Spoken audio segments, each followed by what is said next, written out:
Hey man, it's time to go over some of these important terms that y'all keep on fucking up.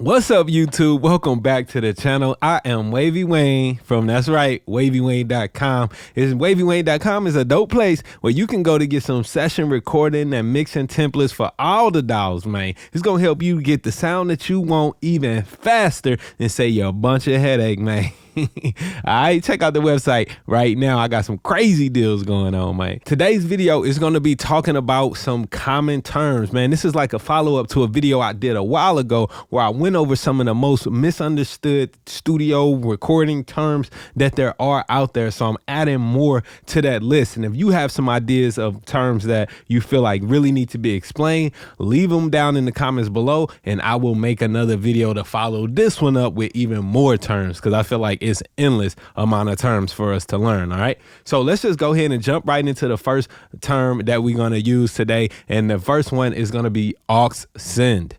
Now, aux send simply refers to using an aux track and sending something to that track. Okay, I'm going to show you how to set up an aux send and even talk a little bit along the way about why you want to do it.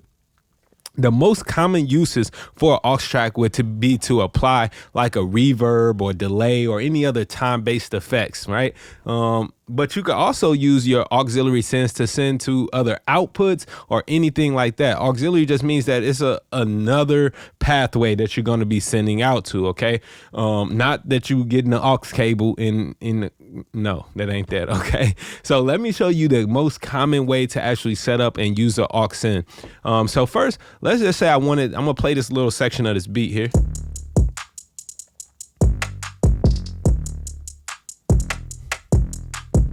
All right, so let's say I wanted to add some reverb to like the clap to really wet that up and add some more spice to this mix. I could just go ahead and insert a reverb directly on this clap track, but that would not give me the best use of the reverb. I would not be able to fully control the reverb. Now, there are a few things I can do within this reverb plugin, like control the wet and dry signal, maybe even do a high frequency cut in the filter or whatever, but I don't have full control over the reverb, which I really like to have. I just want to affect the reverb sound itself without affecting the sound of the clap. So the best choice would be to actually use an aux send. And you should always be using aux sends for all your time-based effects, including reverbs, delays, flangers, all stuff like that, with the occasional exception of when you feel like breaking the rules. But you need, as you learn it, you got to do it this right way for the most control and most accurate, the best sound possible, the best outcome. So the way I would set this up is I would go over, let's just go here. I'm going to select this track.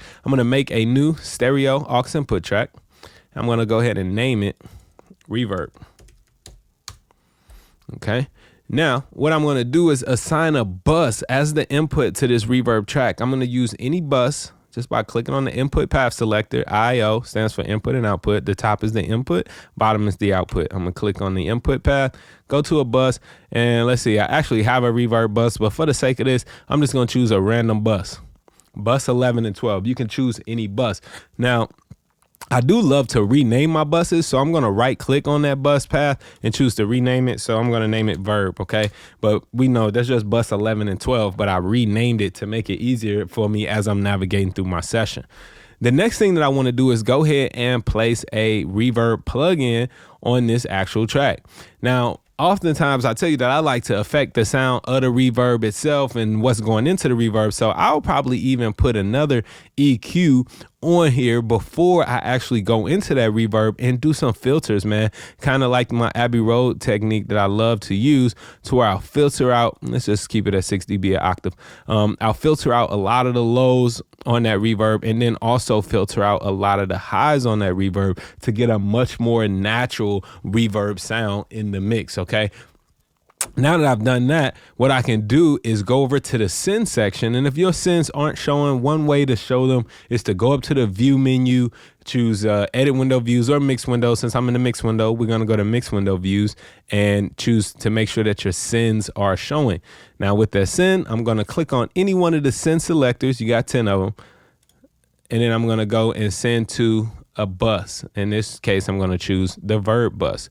But also, you can also send off to a track, because Pro Tools makes it that easy too. You can send off to a track, and I could choose that reverb track based on the track's nameplate there. So either way, for now, we'll just choose bus since we're working on sending via the bus. Now, I might as well add this other term in here while I'm here, a bus. A bus is an internal pathway in Pro Tools to get from one track to another, okay? It's all virtual inside of Pro Tools. An output will actually allow you to get signal out of your system, right?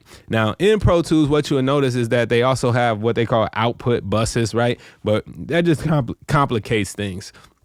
Think about it like this. When you click on a send selector, anything that you choose from the buses, this is going to be internal pathways, allowing you to route signals within your session.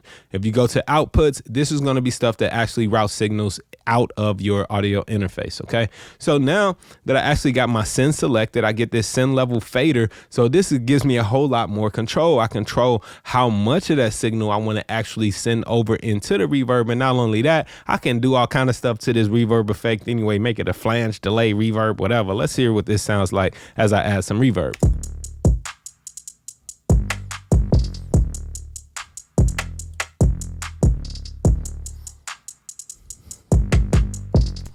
Much better.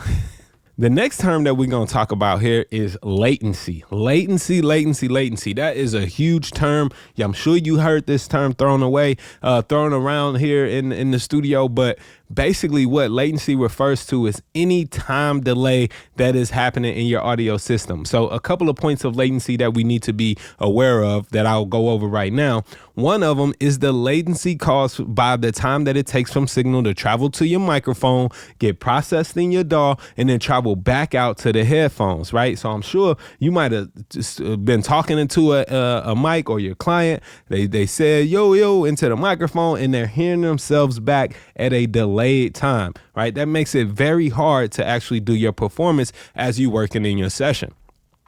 And it's pretty much impossible, to be honest, right? So there's a couple of different ways that we can fix that type of latency. That's going to be your input latency. And one way is to make sure that you go up to the setup menu, choose playback engine, and that your hardware buffer size is set low, right? The hardware buffer size is going to basically determine how much information is getting processed at once. So the higher the hardware buffer size, the more tracks you can have, the more plugins you can have on your tracks in your session, but the higher the latency will be. The lower hardware buffer size will reduce the latency. Now, if you go too low, then your system may not be able to keep up and you'll run into some errors. So I like to keep my hardware buffer size right about 128 while I'm recording, and then I'll jack it all the way up to 1024 samples while I'm actually mixing. So a good rule of thumb to remember about the hardware buffer size and latency is that higher for mixing, low for recording. High for mixing, low for recording, okay? Always you want to check that before if you are experiencing latency. Your client might walk in the booth and say, yo, it's a delay in my headphones. Then you know you have some input latency going on, okay? Another type of latency that we might run into would be from plugin. A lot of plugins will cause latency. And actually, if I click here, let's see, right? So that's showing my delay now that's on, let's see. Oh, you know what? I forgot that's only in the edit window. So in the edit window, right? Right now, if you command click on the volume control in your edit window, you see how they say delay, right? This track has 0 samples of delay, no latency happening, right? But certain plugins cause latency. Let's say I know one for sure. If I put this Ozone 9 on here, it even takes a long time to load up. That's got 784 samples of latency. So that means this track is going to be delayed unless you have automatic delay compensation turned on. That is another way to safeguard against latency. In Pro Tools, modern versions of Pro Tools, I should say, you can go up to the options menu and make sure that you always have this on whenever you're working. Delay compensation, it needs to be checked. That will compensate for any plug-in delay that you might incur. Without that turned on, your tracks will be delayed and will be out of sync, and it will be a nightmare, okay? One way to tell, let's see if I copy this here. If you see this little delay icon in my a little ruler bar up here. If I turn this off, you'll see that delay goes away. So that lets me know that delay compensation is not on. So this track is going to be actually delayed by 784 samples if I play it back. Let's hear it.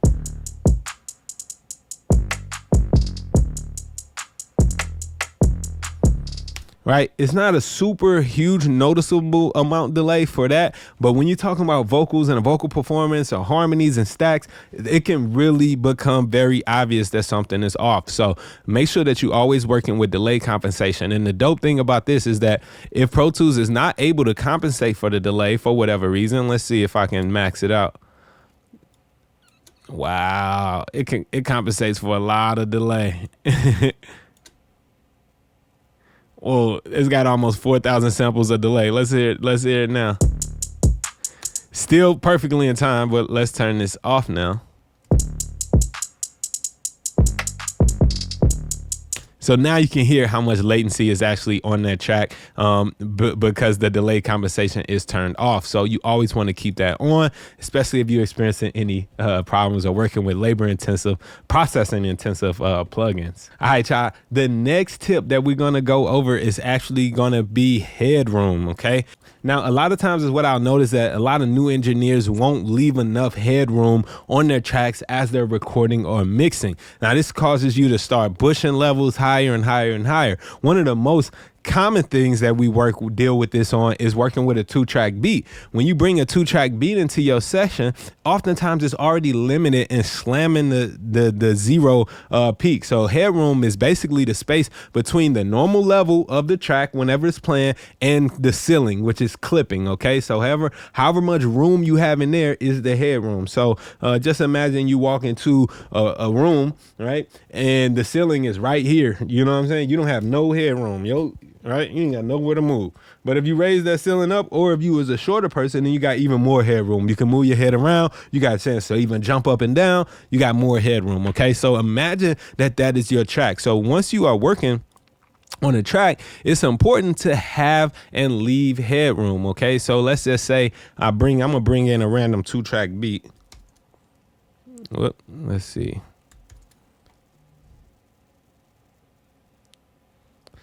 This is why in my templates, I always, I'm not going to play this beat, but I'm just going to convert it and bring it in. This is why in my templates, I always have that trim plugin on the beat track, because I know that the beats are going to be too loud, because producers always want to limit their beats and make them slam so that they sound good to, whenever you're hearing them. But then once you actually try to record to them, that could pose a problem. So you know what? Let me get rid of all of this stuff. I'm going to hide and make it inactive for now. Whoops, I done did the wrong track. Okay,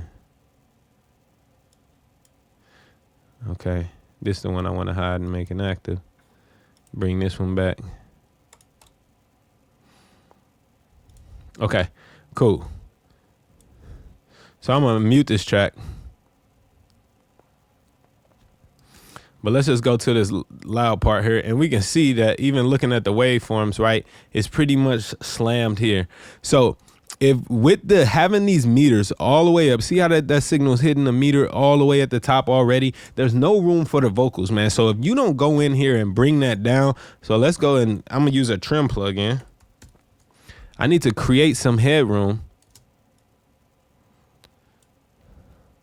right? So that I can actually lay some vocals over top of this beat, right? So the headroom technically is going to be, since we peaking at about -10, the headroom is going to be the room between -10 and 0 before we clip in. So I actually have some headroom now. Got about 10 dB of headroom, I would say. Okay. So that is what headroom is. You definitely want to make sure that you have some headroom in your mixes, and especially when you're going over to your master fader, you want to make sure that there's going to be headroom there as well, so that you are not clipping going into any plugins that you are working on the master fader, or if you're going to a mastering engineer for your final mix, you don't want to be clipping or overloading that master bus. So always make sure that you have enough headroom. The next term that we're going to talk about is going to be punch in, okay? A punch in. What is a punch in, right? A punch in is when you basically replace a certain section of audio without replacing the whole thing or doing a whole fresh take, okay? So let's just say I'm going to make an audio track here. Mono audio track. I'm going to go ahead and put my headphones on. We're going to record and enable this thing. Okay. And I'm going to go ahead and play this. Actually, this output should be going to my submaster as well. I had a whole video that shows what's going on with this session. I actually just posted it right before this one, so you can check that one out if you got questions about this. All right, cool. All right, so what I'm going to actually do is go ahead and record a couple bars just so we can kind of get an idea of what punching in feels like and looks like. So here we go. Yeah. Here we go, here we go. About to bust a stupid flow. About to go and mess it up. About to go and do this stuff. Now I'm kicking down your door and now you laying on the floor. That's enough, I gotta go. That's enough, I gotta go. All right. Now I actually messed up there. I wasn't even trying to, right? But I messed up. Let's find it. Here we go, here we go. About to bust a stupid flow. Right there where I says stupid flow. I wanted to say stupid flow. So here's how a punch in will work. A punch in is when I'm just going to start playing this from the beginning because I don't want to record the whole thing over. I'm going to start recording at the section that I want to replace. And then after that, I'm going to punch out so that I'm not replacing anything else. To do this in Pro Tools, you need to make sure that quick punch is enabled. You can do this by going up to the options menu and making sure that quick punch is checked, or you can hold the control key and cycle through the record modes till you see the one with the P on it. Okay. So here we go. I'm just going to give myself a little bit of leeway here, and we're going to play this, and I'm just going to start by hitting play, and then I'm going to use one of my recording shortcuts, numeric 3, F12, or command spacebar to actually punch in, and I'm going to use that same button to punch out. Here we go. Yeah. Yeah. Here we go, here we go. About to bust a stupid flow. About to go and mess it up. About to go and do this stuff. All right, so here we go. I did that and I punched in and I punched out. That is what a punch in is. And actually I can just only keep the part that I wanted to by trimming the boundaries and keep everything else. Here we go, here we go. About to bust a stupid flow. About to go and mess it up. All right, maybe that flow needs to go too. Here we go, here we go. About to bust a stupid flow. About to go and mess it up. About to go and do this stuff. All right, so you get the idea of what a punch in is.